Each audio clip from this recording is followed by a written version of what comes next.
Hola a todos, ¿cómo están? Bienvenidos a un nuevo día, a un nuevo capítulo de Sembrando Diálogos. Em, Hoy día con la Andre, bueno, los queremos invitar a un tema que probablemente les va a llamar la atención. Es un tema quizás distinto al que a lo mejor podrían imaginarse o estar acostumbrados, pero que creemos efectivamente que es un tema interesante de abordar y por lo mismo lo quisimos traer a la palestra. Hoy día vamos a hablar sobre el síndrome premenstrual. Nosotras como mujeres menstruantes, personas menstruantes, queremos como darle preponderancia a este tema y creo que desde ahí con la Andre quisimos, le dimos hartas vueltas a este tema y quisimos traerlo para que podamos como reflexionar en conjunto respecto a algunas cosas que nos parecen importantes o interesantes de abordar. Andre, Sí, bueno, hola, bienvenidos, ¿verdad? A este nuevo espacio, este día martes, 22 de julio del 2025. Y la verdad, tal como tú comentabas, Consu, nosotras queríamos hablar de esto porque era una de las líneas en las que queríamos profundizar. A quien haya escuchado quizás el capítulo del ciclo menstrual que grabamos hace un par de semanitas o un par de meses, porque fue este año. Nos parece sumamente importante poder también profundizar en esto como del síndrome premenstrual, ¿ya? Porque finalmente, desde nuestra perspectiva como terapeuta ocupacionales, porque hay muchísimas perspectivas como para poder abordarlo, claramente vemos que este es un momento del ciclo menstrual que impacta de manera significativa en las ocupaciones de algunas personas. No a todas las personas les va a ocurrir, pero la verdad es que hay un alto porcentaje de personas a las que este síndrome les afecta. De hecho, hay distintos estudios que hablan que va como sobre un 70%, un 75% como de la población menstruante. Incluso hay algunos que uno como al revisar hablan del 85% de la población menstruante. Y que finalmente yo también diría que a modo como de clarificación anticipada, poder comentarles que esta parte como del síndrome premenstrual, perdón, me comí una R con su, es algo que cosas que pasan, amiga, todo bien. sí, que es como parte de la experiencia de nuestro ciclo, ¿ya? Como una experiencia que nos ocurre, que se incrementan ciertos síntomas o ciertas características, pero que no implica necesariamente como una patología, como lo es el trastorno disfórico premenstrual, que eso igual es importante porque muchas veces se toma como lo mismo. Yo creo que ese punto es súper importante. El síndrome premenstrual no es una patología, Mm, es una experiencia. Y como experiencia, cada quien la vive de manera distinta. Yo no sé si a ti te pasa, pero por ejemplo, yo sé cuando estoy premenstrual porque tengo dos situaciones. La primera, yo por lo general tiendo a ser muy positiva y me gusta como que siempre le veo el lado bueno a todo. Cuando estoy con el síndrome premenstrual, veo todo asqueroso y siento que la gente merece morir, que en verdad el mundo vale callampa, como que estoy en una fase destructiva como hacia la humanidad, ¿ya? Y eso es algo que es, yo como que veo eso y digo, ah, ya, es- estoy, Esto es tu como momento se del viene. ciclo. Exacto, y como que la tengo súper identificada porque es algo muy característico que no me ocurre en otros momentos del mes.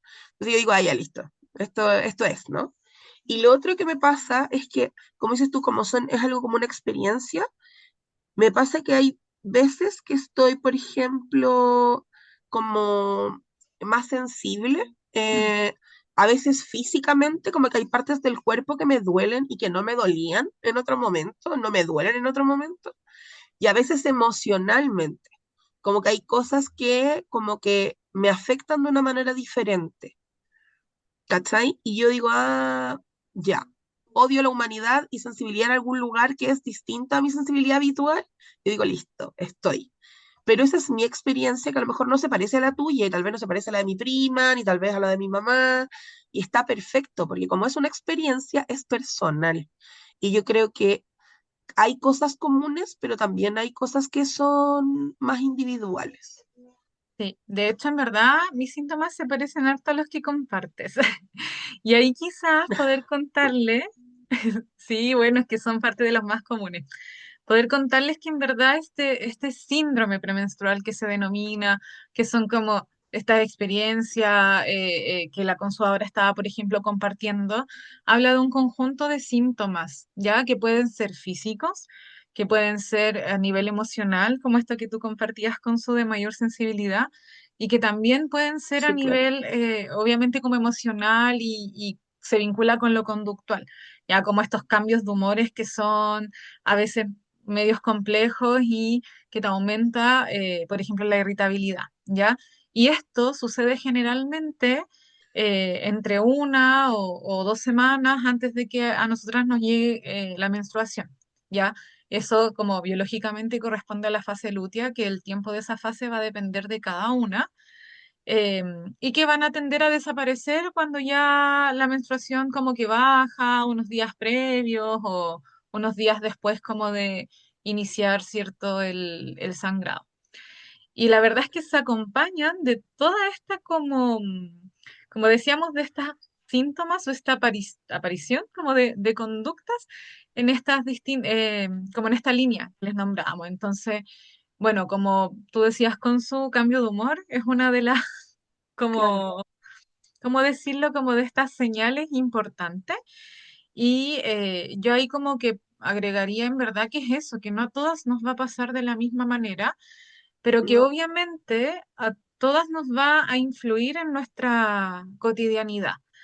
Em, Cambios de humor más irritables, mucha más sensibilidad, mucha más pena. Yo esta frase siempre la recuerdo como con esta sensación como de la emoción es tan intensa que uno de repente es como reina del drama, con su drama queen, es verdad, yo te drama iba a decir queen. eso, como que me pongo brígida, me pasan unas películas, una cosa, pero así del terror que tú decís después como, bueno, yo no, no funciono así en la vida, pero esa semana previa sí. Y yo creo que generalmente, bueno, la gente que se conoce y que a lo mejor tiene como síntomas más típicos, más marcados y que los ha logrado identificar, uno como que también funciona diferente. Por ejemplo, yo a la gente que está a mi alrededor le digo, weón, estoy en mis días previos, así que loco, no me busquen pelea que van a pelear. ¿Cachai? Como, o, no, o hoy día vengo cruzada, porfa, nadie me hable.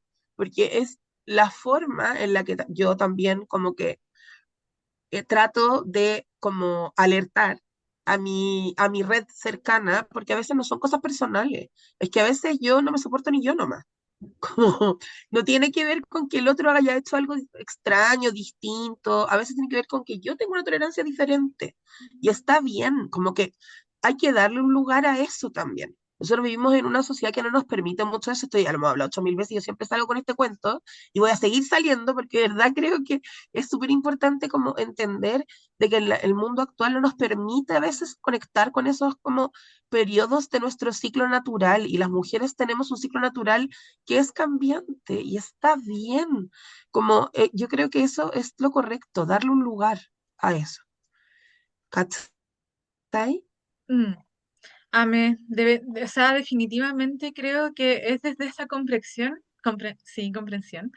Yo digo que es como mi bandera de lucha, entender que somos cíclicas.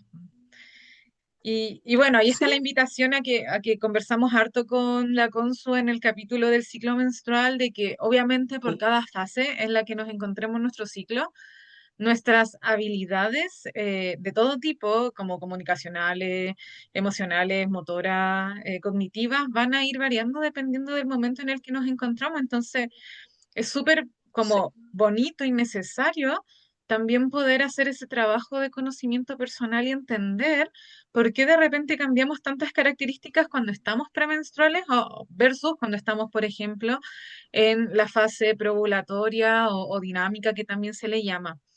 Sí. Y desde ahí, de hecho, yo creo, solo lo quiero tomar para que no se nos olvide, Conso, la importancia de poder como trabajar en esta alerta, en estos componentes que son también educativos al entorno, obviamente de una manera que sea asertiva, porque cuando uno lee algunos artículos asociados como al impacto del síndrome premenstrual en la vida cotidiana, eh, ese es uno de los primeros factores que aparece como la Mm, dificultad, aparte de lo difícil que es como tolerarse a sí mismo y lo frustrante que son todos estos cambios.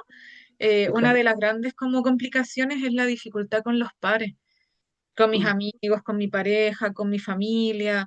De hecho, es donde se suelen ver afectados como estos vínculos de manera más significativa.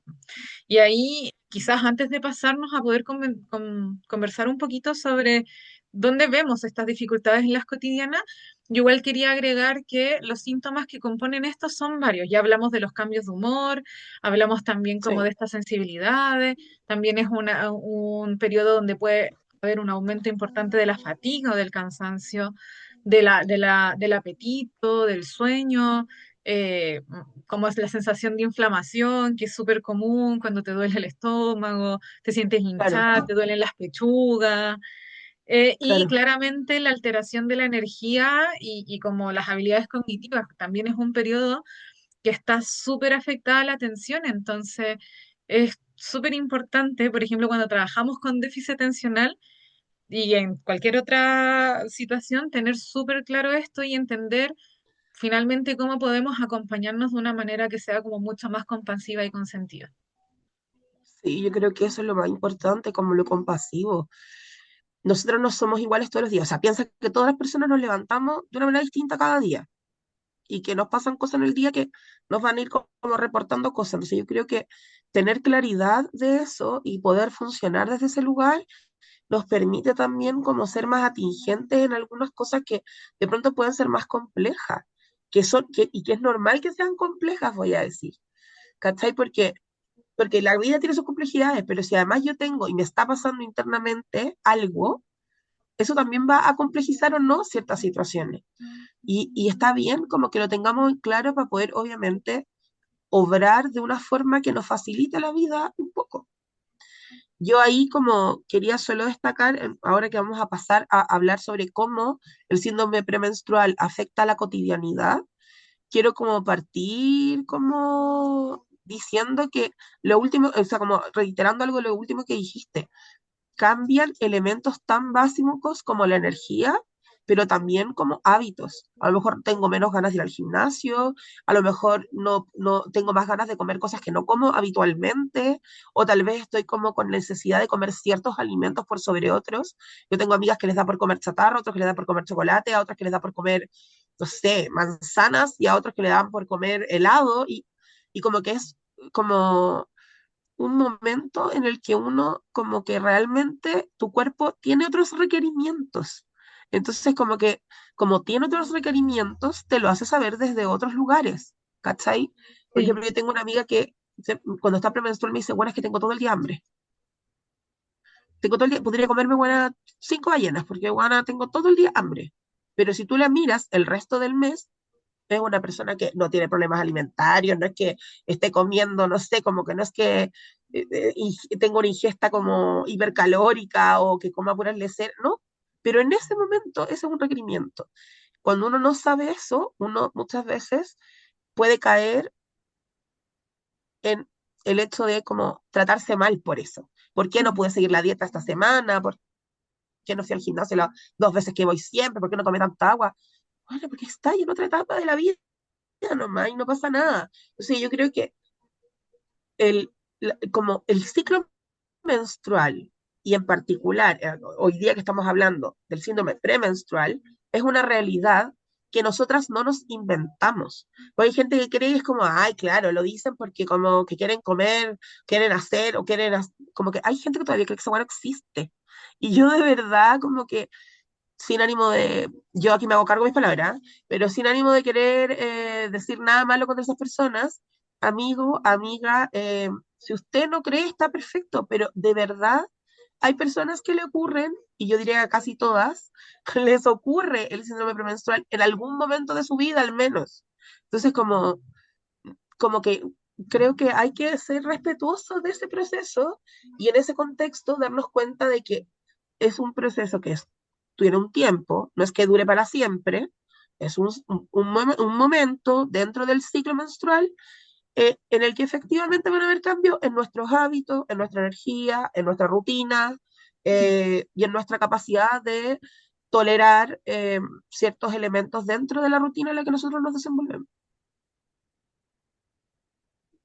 Yo estaba Es, ahí pensando, por ejemplo, pero aquí yo creo que mis profes me retarían, porque aún no podría explicarlo completamente con lujo de detalle del proceso como fisiológico que ocurre en nuestro organismo, pero el tema del aumento de los deseos del hambre tiene que ver con la necesidad de la producción del cuerpo lúteo, que es lo que ocurre cuando ocurre la ovulación, si no, ya se fecunda el óvulo, se tiene que formar todo este cuerpecito lúteo y ahí requiere mucha energía y por eso surge biológicamente la necesidad de comer.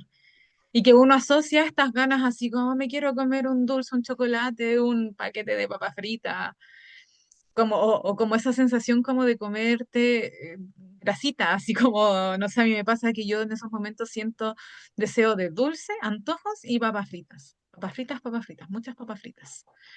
Pero tiene relación con algo que es netamente como biológico y que es importante que nos entendamos desde ahí. Como tú decías, no sí, es po, con una finalidad como de ir y justificar las conductas, porque, bueno, al principio les contamos que efectivamente tener este tipo de síntomas es súper común. Los estudios dicen que hasta el 85% de las mujeres presentan algo de esto siempre en sus fases premenstruales. Pero hay personas, cuando hablábamos de este trastorno disfórico premenstrual, que no vamos a profundizar mucho en eso hoy, pero que esos síntomas se incrementan muchísimo, que se vuelven muy severos. Y eso claramente tiene como consecuencias importantes también. Una que hablábamos de este impacto como en la vida cotidiana, tiene que ver con mis relaciones sociales. Entonces, no justifica que no haya que quizás hacerse cargo de consecuencias o tratos que yo puedo perpetuar a otras personas, pero sí es importante poder hacer este trabajo como de conocimiento personal, de entender que somos cíclicas, de poder identificar como los pródromos o cuáles son las cosas que mi ciclo presenta, como para poder prevenir y hacer adaptaciones en mi rutina, en mis ocupaciones o en mi cotidianidad que me ayuden a llevar todo este proceso más fácil. Y eso va tanto para lo que tiene que ver con premenstrual o si se transforma como en un trastorno disfórico premenstrual. Y ahí tú decías algo importante. Yo creo que lo primero es entender que nuestros hábitos cotidianos en esta fase cambian y van cambiando durante todo el mes. Pero esta es la más difícil porque en las fases previas estamos con muy buen funcionamiento. Y cuando empieza a bajar, eh, o sea, como aparecer este espacio que es donde baja el estrógeno, aumenta la progesterona y nos empezamos como a preparar o el cuerpo se empieza a preparar para volver a menstruar, si es que no se generó como una concepción, va a alterar como todo, nuestros hábitos mm, desde lo más básico, nuestras sí, claro, rutinas se van a ver como influenciadas, nuestras relaciones, si es que se presentan todo este tipo como de síntomas así más es. anímicos. Obviamente la motivación también se va a afectar, nuestras funciones cognitivas van a empezar como a disminuir. No se trata de que uno no pueda hacer nada ni que va a ser como tan terrible. Bueno, algunas personas sí, algunas personas sí, y también periodos de la vida. Yo he pasado algunos ciclos que han sido que no puedo ni siquiera mover ni estornudar, he estado con licencia médica todos mis periodos y también eso tiene que ver con algún momento de la vida, con algo que está ocurriendo que hay que mirar, porque nuestros ciclos menstruales, que son muy complejos, siempre van a ser una señal de qué es lo que está pasando en el organismo. De hecho, por eso se habla de que son como el quinto signo de la vida, porque vienen a mostrarte algo, como que no deberían ser complejos, no deberían conllevar tanto dolor, no deberían llevar como una incomodidad que vaya a limitar tu funcionalidad. Entonces son una señal clara de que pasa algo. Y obviamente también va a tener un impacto en lo que tiene que ver con nuestra productividad, por ejemplo, pensando no solo productividad trabajo, sino todo lo que nosotros consideramos como que es importante para nosotros sostener en nuestra vida cotidiana. Y claramente, como decíamos al principio, en las necesidades emocionales o de regulaciones sensoriales también. Me parece súper importante esto último, la regulación emocional. Creo que en muchos casos, como el síndrome menstrual implica cambios en distintos ámbitos, requerimos de pronto un entorno que sea más amigable, em, como más acogedor, porque también nosotros estamos en un momento distinto. Entonces creo que desde esa perspectiva se hace súper necesario poder abordar este tema desde también cómo los entornos ayudan a las personas menstruantes a como vivir este proceso de una manera más amable, Mm, ya porque en el fondo igual la persona que está con un síndrome premenstrual está pasando por un proceso de como que no siempre es cómodo, ¿cachai? Entonces, para no decir necesariamente que siempre es incómodo, porque tampoco es así, pero sí como que un momento que es como medio extraño, entonces como los entornos de pronto pueden ayudarnos y pueden favorecer que el proceso sea lo menos complejo posible, lo más amigable posible, o sea, como lo más adecuado a mis requerimientos posible, lo menos juzgador posible. ¿Cachai? Que yo creo que son temas que son necesarios cuando estamos hablando de algo que además nos puede ocurrir todos los meses. mm, ¿Cachai? Como, porque esa es la frecuencia, o sea, pues muy probablemente, mientras menstrues, quizás todos los meses podrías tener alguna manifestación del síndrome premenstrual. Entonces, si es algo que te va a pasar todos los meses, ¿cómo no tener un entorno que logre comprender y acompañar ese proceso de una manera más amable? mm. De hecho, al estar revisando como la literatura de este tema desde nuestras perspectivas de terapeuta ocupacionales, que no es tanta y que de hecho está mucho más enfocada en síndrome premenstrual o en los trastornos disfóricos premenstruales, habla como de dos grandes líneas, que obviamente uno tiene que ver con, como desde modelos ecológicos también, la intervención que está dirigida hacia la propia persona, ¿cierto? Con todo este proceso que tiene que ver con el autoconocimiento, con el entenderme cíclica, con el poder habitar, ¿cierto? Como mis ciclos de una manera más compasiva, de poder ver cuáles son mis necesidades, los síntomas que aparecen, incluso desde técnicas que se utilizan diversas para poder ir registrando y tomando conciencia de los síntomas o de cómo cada una vivencia el ciclo. Eh, pero también otro de los puntos que aborda muy importante tiene que ver con el ambiente y obviamente no solo lo que tiene que ver con adaptaciones de las actividades, de mi espacio, desde la sensorialidad, sino que también es mucho trabajo con el, como con el entorno social, que es lo que tú decías, Consu, la importancia de que, aparte de que uno pueda hacer todo el trabajo individual de este conocimiento, también esto pueda ser llevado como desde un foco más psicoeducativo, quizás, hacia las personas como que acompañan, porque de las consecuencias y de lo que más como se lamentaba y no se manejaba mucho de cómo poder como sobrellevarlo, tenía que ver como, bueno, ¿cómo le explico esto a mi entorno? Como, eh, ¿cómo hacemos que puedan entender quizás un poco qué es lo que me está pasando o cómo yo también, obviamente lo reconozco y puedo expresar mi necesidad, poder Claro. compartirlo, poder dialogar sobre ese tema? Entonces, me parece que hay varias como líneas que Mm. podemos ir aportando desde la terapia ocupacional, también en este contexto como de los ambientes sociales que acompañan a las personas que presentan este tipo de problemática, le podríamos decir, situación, que va Tal a cual. depender, como decíamos, de cada persona. Y Yo quizás ahí obviamente, para cerrar, ah, o sea, perdón, para cerrar esa idea, quizás solo decirle a la gente que si usted es parte de un entorno donde hay una persona menstruante y no sabe qué hacer, pregunte. Como mm, que yo creo que yo partiría desde ese lugar, ¿ya? Porque puede ser que la persona menstruante no le diga, porque también uno se acostumbra a no decir su necesidad. Yo creo que eso que es algo que tenemos en este país además, y yo sé que en muchos más ocurre, donde no somos muy buenos para expresar nuestras necesidades. Entonces, si usted no sabe, pero usted sabe que algo pasa, pero no sabe, mejor consulte. Como que para partir, ya mm, como que no presuponga que esto es por A, B o C motivo, no presuponga que es lo que la persona necesita, pregunte. Oye, ¿está todo bien? ¿Pasa algo? ¿Necesitas ayuda con algo? ¿Hay algo que yo pueda hacer porque te sientas mejor? Como, y a veces solo la disposición ya hace que tú puedas hablar del tema. Ya, porque igual hay harto prejuicio respecto a eso y hay muchas personas que no hablan por vergüenza, porque sienten que no les van a entender, porque sienten que no lo, como que van a pescar si esto no les pasa, como que, y porque hay gente que no sabe cómo hablarlo, pues entonces yo creo que si usted está en un entorno, ayude poniéndose a disposición de que el otro le pueda contar lo que necesita. Mm. Y yo creo que, bueno, para ir también ahí sumándome a este cierre, eh, como ya decíamos, yo creo que podemos resumir algunos puntos que son importantes.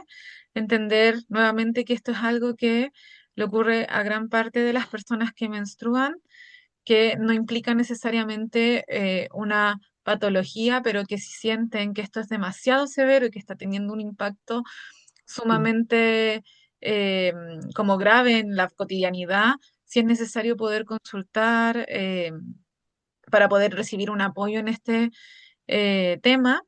Y obviamente creo que es importante poder ir también enfatizando la necesidad de ir haciendo este trabajo de conocimiento de nuestro ciclo. Desde la terapia ocupacional se pueden acompañar también en este proceso.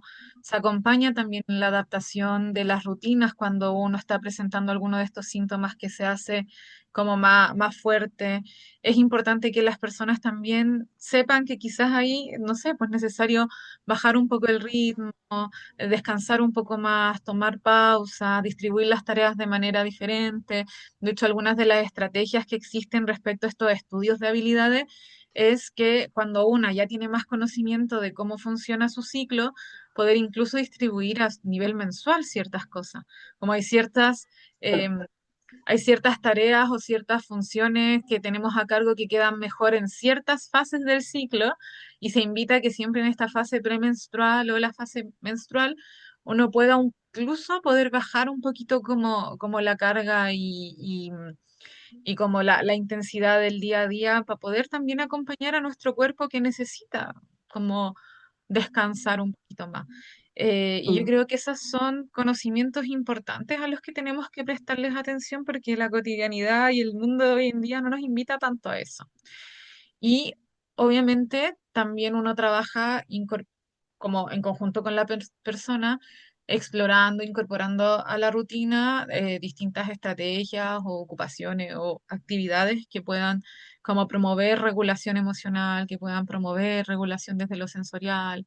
Entonces también hay uno mm. utiliza una estrategia del ámbito artístico, corporal, uso de elementos que sean reguladores.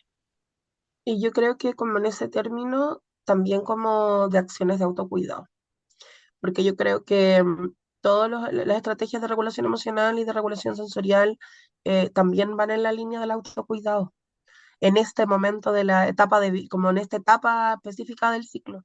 Entonces creo que eh, uno siempre debiese tener estrategias de autocuidado o sea, más allá de la etapa del ciclo en que uno esté y más allá si uno es menstruante o no, pero creo que en esta etapa en particular son súper importantes. Entonces a veces reforzar ciertos elementos que tienen que ver con el autocuidado también son súper importantes, desde cómo participo en entornos, me resto de ciertas actividades, desde Mm. cómo elijo en dónde poner mis energías y no, que también son elementos de autocuidado, po, y que en esta etapa del ciclo, esas son súper importantes.